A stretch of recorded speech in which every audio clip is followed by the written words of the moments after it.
Welcome to the LSI Behind the Win podcast. I'm Jerry Slatter. For 30 years, I've dedicated my life to the science of business development. I've seen the impact of our work, which has evolved into economic development, now social impact. Almost 18 months ago, we started providing our employees with a weekly virtual podcast type format of our business. After the start of the pandemic, we sent the team home around the country, and in an effort to connect with our team, we started holding regular virtual team meetings that evolved into an overview of not just the company, but also of our various disciplines throughout the company.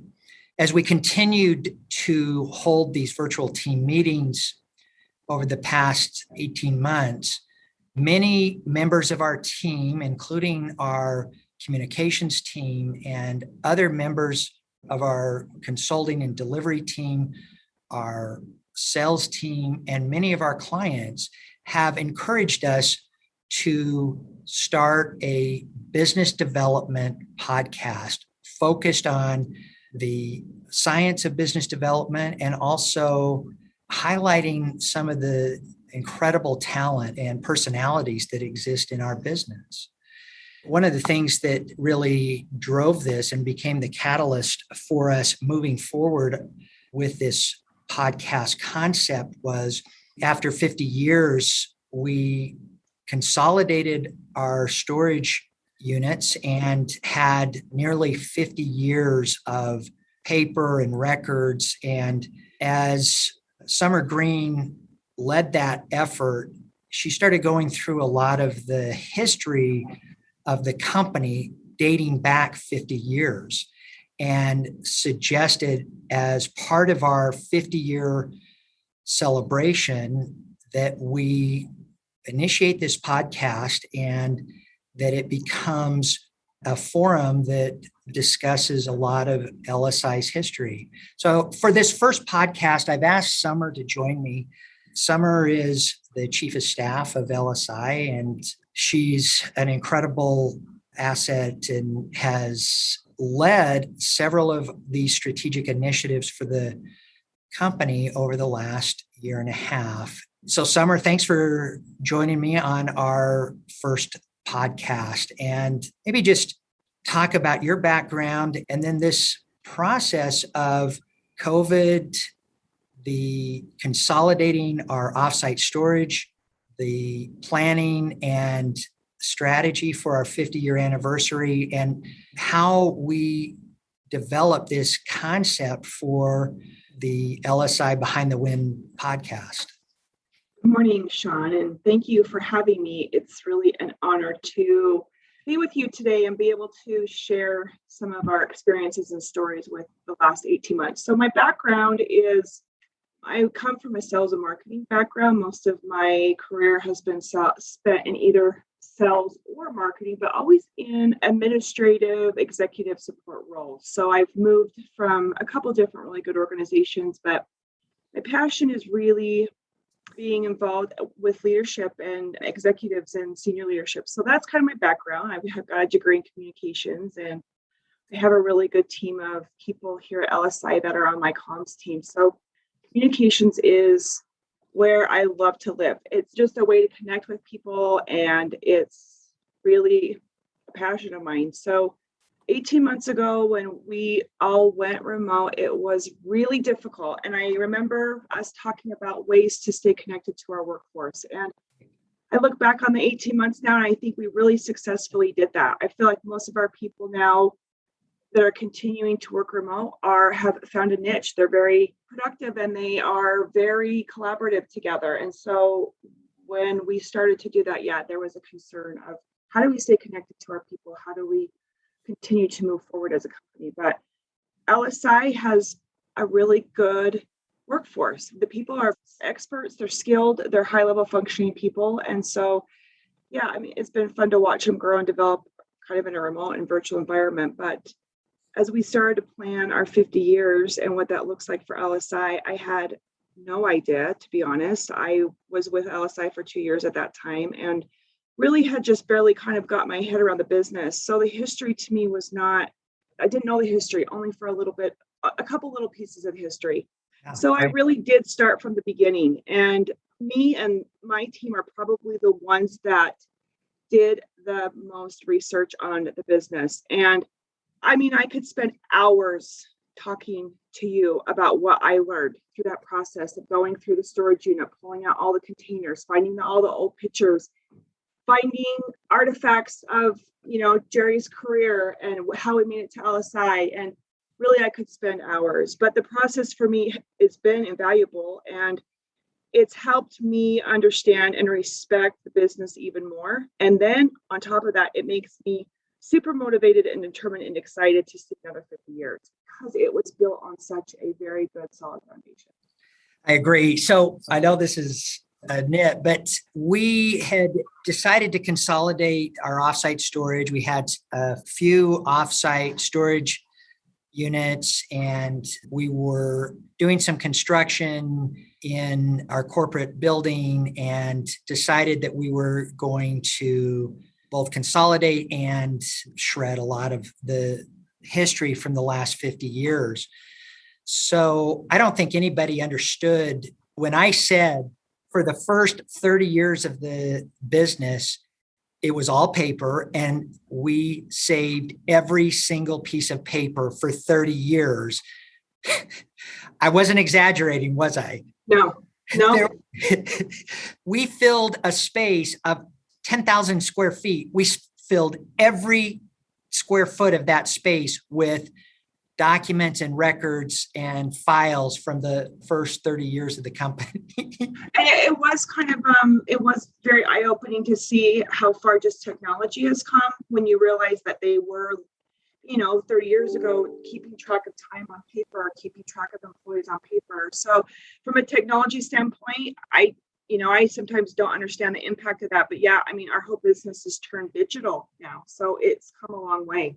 It has. So what I thought was so interesting and very nostalgic for me was we opened up a lot of those files, and many of them were handwritten, and it looked like those files were placed in those folders yesterday. They looked brand new. They were 50-year-old documents that had not seen sunlight for 50 years. Yeah, and let me just share. I remember you and I, we would work the 8 hours, 9-hour days, and then we would go down at 6 o'clock and spend an hour just trying to filter and sort the boxes. And I will never get the image out of my head that you would open up every box and sort through the paper and pull something out. And undoubtedly, you would have a memory attached to it. I remember when we did this. I remember these people. So, I mean, that process for me was so memorable to watch you remember the memories and go back through the boxes and remember the people, the names, and the events and dates. So for those of you that don't know my history, I started with the company 30 years ago. As we celebrate our 50-year anniversary this year, I'm also celebrating my 30-year anniversary with the company, and had acquired the company from the original 5 principals shortly after I had joined the company.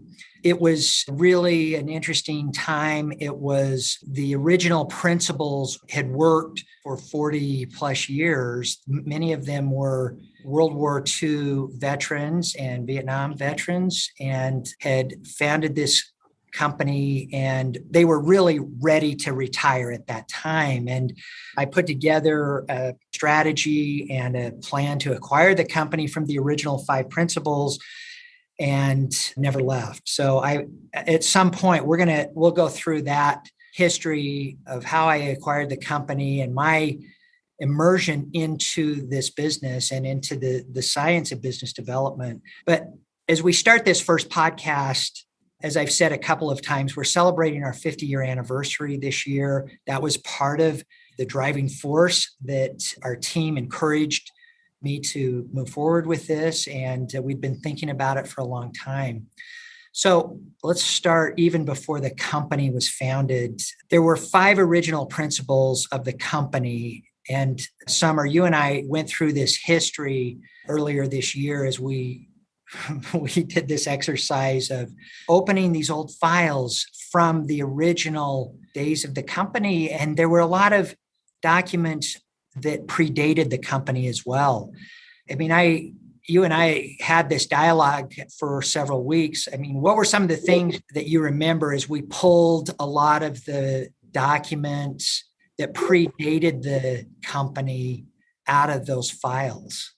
I do remember a lot about the 5 principles, and I do remember learning about their careers and how they spent their young adult life and learning about how they came together as a group for LSI. But I did spend the most time, to be honest, focusing on Jerry, and I didn't know Jerry. I didn't know him. I had only heard stories, but I started to put those pieces together of Jerry and his friends and how they came together. And they had very successful careers. They had very successful family and home lives. They were very talented and driven men. I learned a lot about their character and some of the trials that they went through, some of the hardships they went through as young people.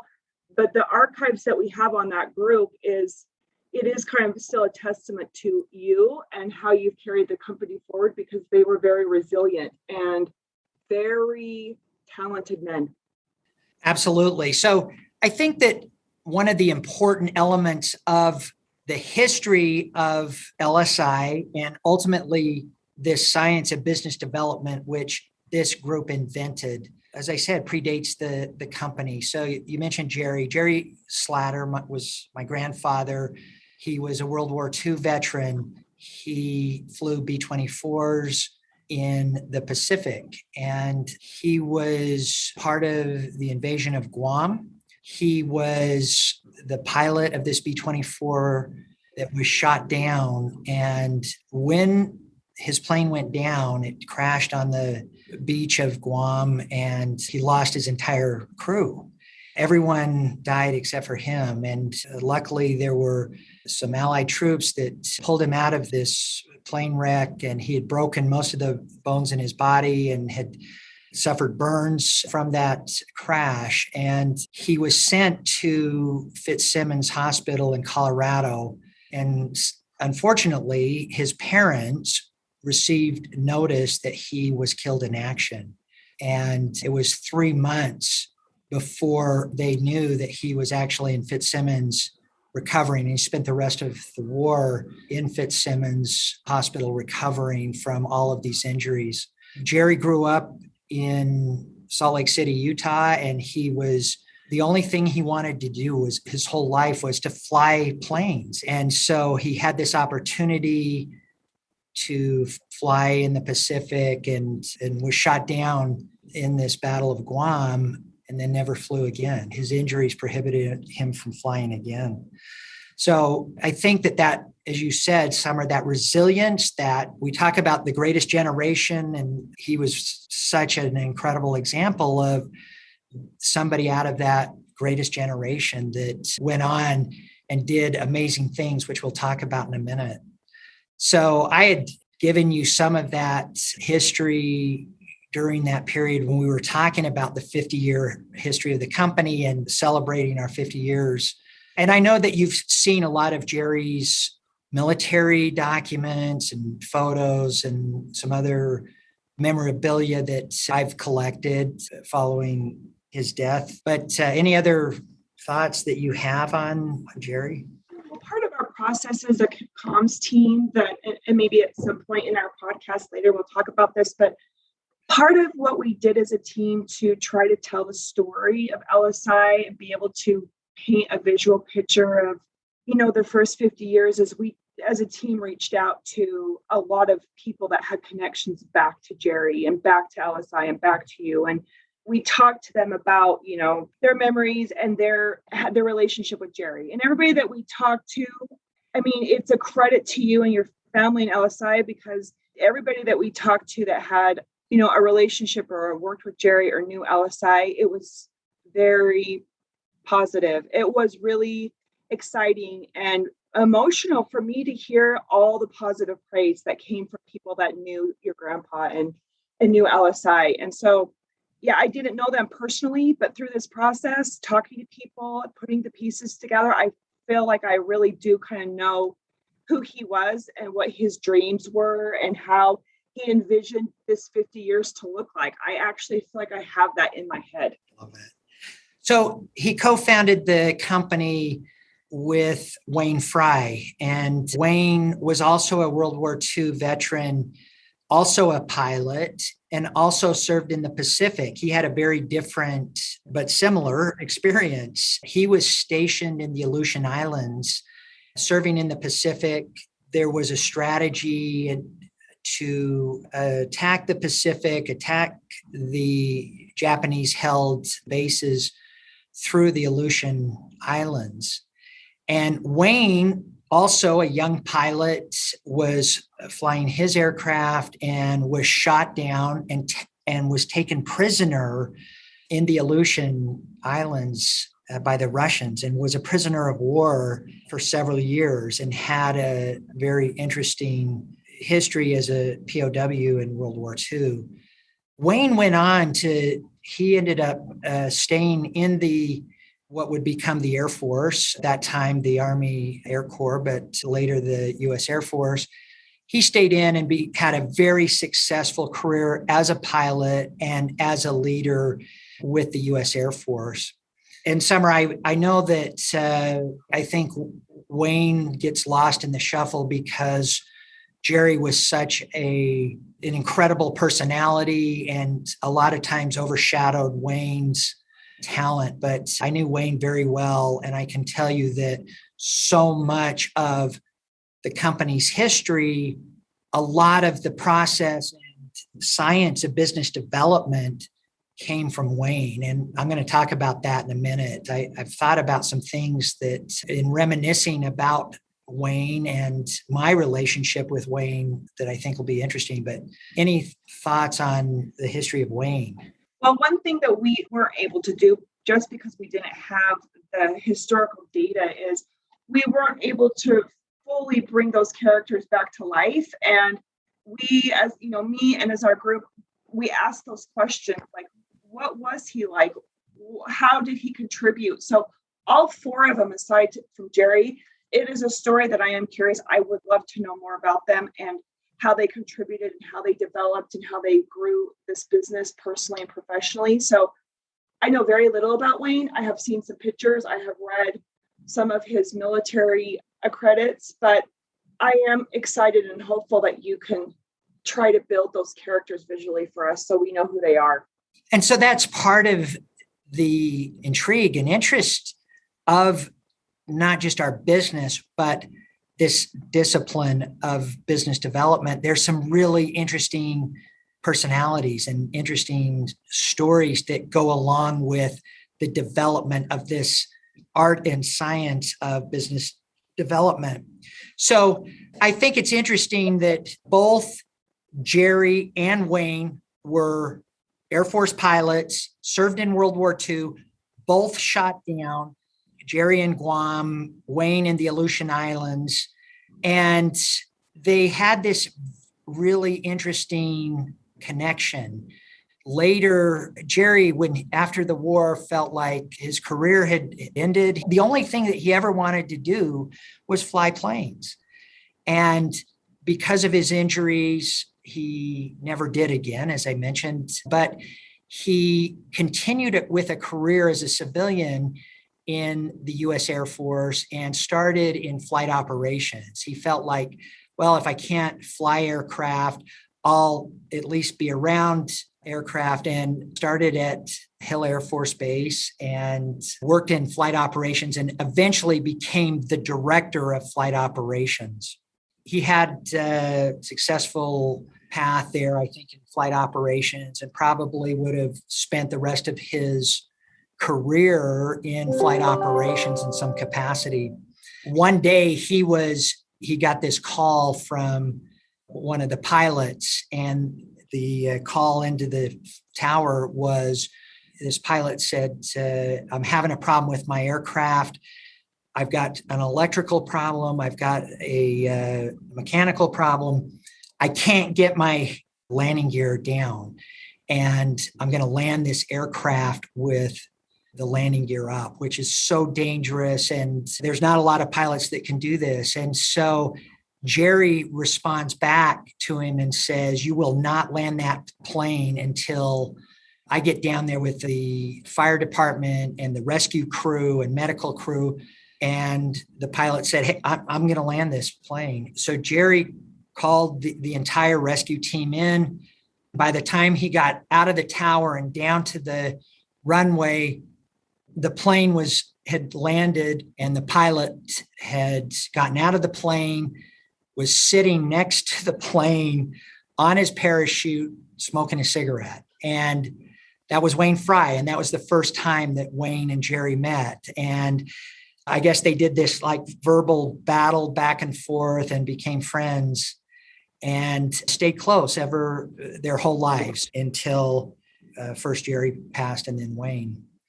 And then Wayne went on to, as I said, he continued to fly planes and had a very successful Air Force career. And Wayne and Jerry started talking about retirement. Wayne had decided that he either needed to retire or he was going to do more battles in Vietnam. And Jerry had an interesting civilian career with the Air Force.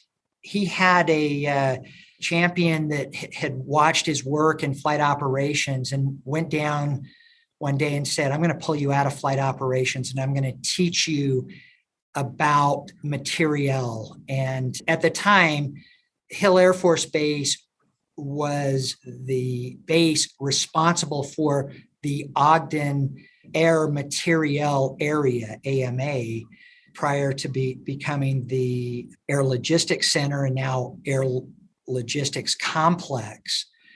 So there's a little 50-year history of Hill Air Force Base.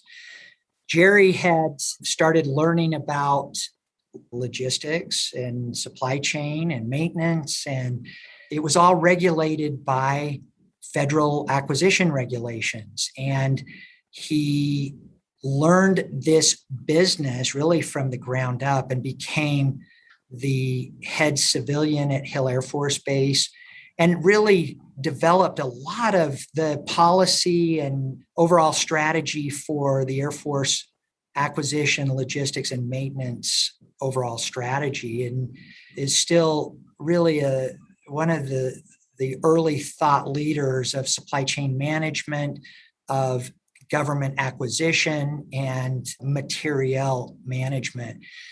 He was promoted to the head civilian as the deputy director of the materiel management group. So he had been offered a position at Wright-Patterson Air Force Base, and he declined that position.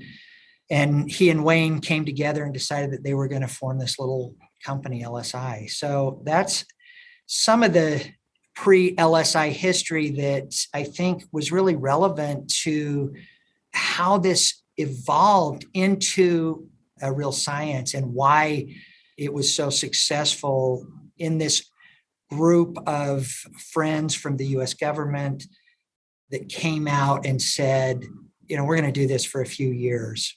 So you saw a lot of that early history. I mean, I think we found the original stock ledger. We found the original articles of incorporation of LSI and some of the early documents from the early 1970s, 1971, and then into the company was fully incorporated in 1972, February of 1972. So you and I have reviewed some of those documents. Some are, I don't know if you have thoughts looking at that. I did sort and I very carefully organized everything to keep it because it really is invaluable. It's priceless information, but I did find a lot of documents like that, but I also found some very early contracts and letters between clients, and it helped me understand how they did business back then. And it's the same but different now, and so it is it's just really awesome when you can go back and see how business operated for them back in the 70s. Not only, their day-to-day business, but their culture and their friendships and their client relationships. It's just inspiring to see that they grew something that was intended to probably be a part-time thing into a completely successful business. And they developed a business process and, like you said, business development. They built the foundation, and that's really awesome. I mean, it's been a really good experience for me to get to know them and their strengths and how they put their ideas together and how they set off on 50 years. Do you remember, I mean, we were well into this process of going through all of these files, and I opened up one of the large banker boxes that had all of these old files, and I pulled this document out. It was a client file.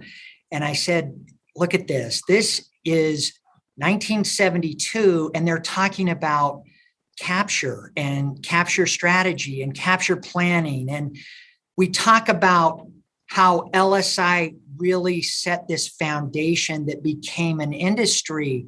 And a lot of organizations think that capture strategy and capture planning is really a new discipline that has happened in the last 15 or 20 years. It was 50 years ago that Jerry and Wayne and the other principals of LSI were talking about some of the things that forged this industry. And remember all of the proposals we looked at and how they had such an incredible process around color team reviews, which, again, there's a lot of a banner in our business that, where did that come from? LSI was doing this 50 years ago, and a lot of that process and the refinement of this approach to business development started right there between Jerry and Wayne and the other key principals of the company at that time. Yeah, I could read and envision their goals, which are, I think, very similar to your goals and strategy even today was client relationships. And through pictures and letters and cards and contracts and all of that historical data that I found, I could connect those dots, that they were people that forged those relationships. It was important to them. They wanted to build an environment of trust, and I do think that they put their clients at the head of the table. And you could see that in what they did and how they operated and how they communicated. So we're going to talk a bit about what we intend to provide in these future podcasts. But I also think that this is an interesting story of the history. As we talked about, there were 5 principals. I think Jerry, because of his personality and charisma, was really overshadowed the other principals and Wayne. But shortly after Jerry decided that he was going to found the company, my grandmother became very ill. She had a rare form of leukemia, and he had known that even when he was getting ready to leave the Air Force. It was one of the reasons he decided he was not going to go to Wright-Patterson. And I was very close with both Jerry and my grandmother. I spent a lot of time with both of them, but particularly with my grandmother. She and I were very close. I was her first grandchild, and for a long time, the only grandson. And she sort of raised me, and I spent a lot of time at her house. And so I got to know the business. She was interested in the business and very proud of my grandfather, and it supported him through his career.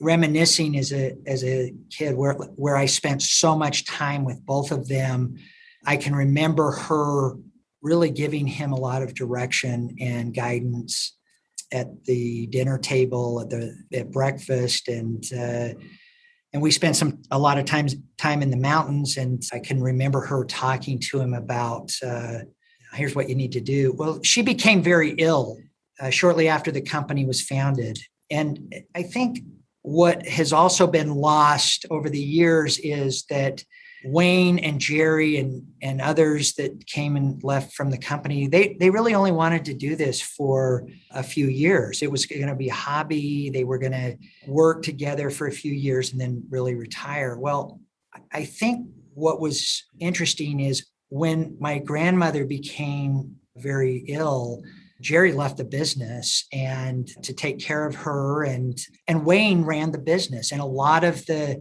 delivery and the business development, internal business development, the sales all emanated through Wayne at that time. And he really was responsible for keeping the company operations during that period as my grandfather went off to take care of my grandmother, who passed away in the early 1980s.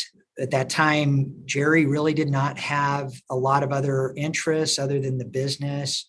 And following my grandmother's death, came back into the business and put all of his time and attention into rebuilding the business. And a lot of the science that we still use today, that the industry and a lot of the Fortune 500 companies still use today, came out of that period. Following my grandmother's death, he came in, and I can remember he was working 18 hours a day, and he didn't have anything else. It was the business became his whole life. And it was during that time that we really became a brand. The LSI brand became a standard in the industry for business development. And a lot of the science came out of that period in the 1980s. So, and we'll talk some more about that in future episodes. I joined the company in the early 1990s. The company had already had this storied career and storied history in the early 1990s. I joined the company as it was celebrating its 20-year anniversary, and we'll talk about some of that history of the last 30 years. So, Summer, this was, I think, what we had hoped to accomplish in this first podcast was really give some history. Why did we decide to do this? What was the reasons behind it? And what we intend to deliver in these future episodes. What are your thoughts on this concept, and what would you like to see us convey to our team, our clients, and to the industry? Well, I mean, I certainly have my own opinion about that because I've had a lot of time to think about it. And there's probably 3 areas that I would love to see this podcast develop into. And by the way, I'd love to be a part of it and the journey. And I mean, it's something I really feel invested in because there's such a good story to tell. And yes. I'd love to hear more about the early days, like the first 20, 30 years. I feel like our employees today, they know you really well, and they know how you operate and what your vision is for the company. And they know you as a person and your friends, and you have a lot of friends and people just feel connected to you. But I do think we're missing that piece of historical information about the founders. And so I do think we should spend a little bit of time over the next couple of months, whatever, building out who those people were, how they contributed, what their skill sets were, what they brought to the table. I feel like that would round out this whole thing better if we knew more about that. And then I do think that current state is, I feel like we have a really good story to tell about LSI and the services and products that we deliver, our clients, our success stories, our testimonials, the people that we have worked with.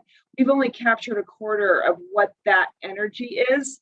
But I could talk about that for months, and everybody that we talk to and all the feedback, and just what a very solid business we have, and how people trust and respect what we do and the services that we provide. I feel like we really should spend some time in current state of LSI. And then my third hope is that we talk about what does our 50 years next look like, and I'm personally in my mind, who are you passing your baton to? Like, what does that 50 years look like for you? What does it look like for a company?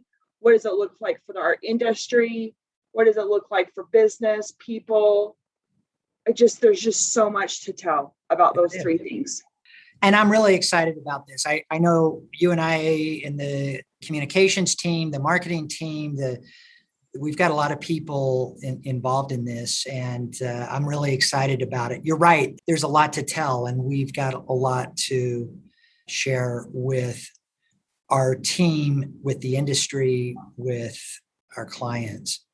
So here's my thought, Summer. I really want to see this become a repository of the history, the science, the discipline, the people that have shaped this industry. And as we've already started in telling this story, it's incredible. I also want to provide listeners with tools, templates, recommendations from our team and thought leaders in our industry. I really want every episode to be a gift of here is what's happening in our industry, and here's what's working to capture new business that maybe you haven't thought of, and that we share this approach and strategy and opportunities. So every episode will have this section of tools, templates, and strategies to help both the strategic and tactical practitioners of business development become more effective. Yeah, and I think like in terms of, when you're saying in front of new prospective clients or existing clients, I feel like the question that people ask is why LSI? Who is LSI? Yeah. Why should I go with LSI? Why LSI? Everybody has a why statement. That's what I hope to accomplish in this podcast, is being able to illustrate and showcase why LSI is different and better, and what we're capable of, what our capabilities are, people, products, services. That's kind of what I hope to accomplish. You and I have talked about this. I really feel that our industry is changing too. I've felt this a couple of times in my career. We'll talk about that. I really sense that because of the pandemic, because of the change in philosophy and acquisition and approach to capture and proposal development, our industry is changing, and we need a forum where we can convey those ideas and changes to our team and to the other members of our industry that have an interest in this. And then a lot of people know that we've lost some incredible leaders, thought leaders in our industry this year. And it's hard for me to see a lot of these individuals that helped shape and forge this business we're losing, including Steve Shipley recently, and Dave Kendall, and Gary Strong, and other really great thought leaders in our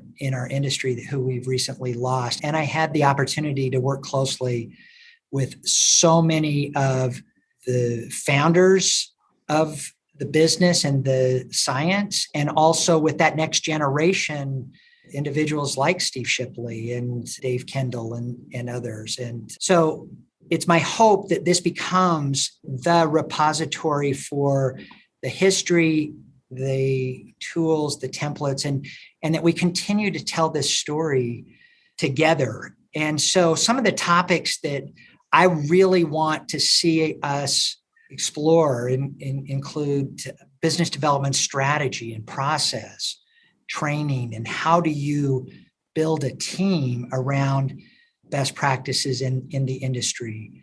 We're going to talk a lot about capture and the various disciplines that roll up into what we call capture strategy and capture planning that really started 50 years ago in the early 1970s. Obviously, proposal development and our approach to developing proposals, program execution, and the entire business development lifecycle. That's what I've dedicated the last 30 years of my life to, perfecting and promoting and evangelizing. And I think you'll see us over these coming episodes talk with both individuals that have shaped the theory and also practitioners that are doing this work. I also want to talk about some of the evolution of our business in the last 20 years and even in the last 5 years, where so much of our focus and attention has become economic development and social impact. So you're right. There's a lot of buckets that we're going to explore, and we're going to go wide, and we're also going to go deep as well. I really appreciate the opportunity to join you. I want you to know I'm completely invested in keeping and sharing and telling the legacy of LSI. So I love to be involved in all of these podcasts. And I do think people that will listen to these and look forward to us putting out content will find that we will find some of those key important people. I mean, I feel like we have so many people that can tell the story. It just won't be me and you. It will be our workforce of people that we have under us that can help tell that story. Absolutely. And our clients and our competitors and the thought leaders in our industry. So, Summer, this has been fun reminiscing with you. I hope that this is what our team had envisioned in this first podcast, and that as we develop these future episodes, that we will explore a lot of the history and the science and the opportunities around business development. Any other thoughts as we wrap up, Summer? No, I'm excited. I think this is fun, new, and I actually think there's so much value in doing this. So I'm completely invested in helping. If anyone's interested in learning more about this episode or LSI, you can reach us at social@lsiwins.com. That's SOCIAL at LSIWINS.com. And we'll have somebody connect with you quickly. So thanks, Summer. And this first episode was amazing. And I look forward to many more. Thanks so much.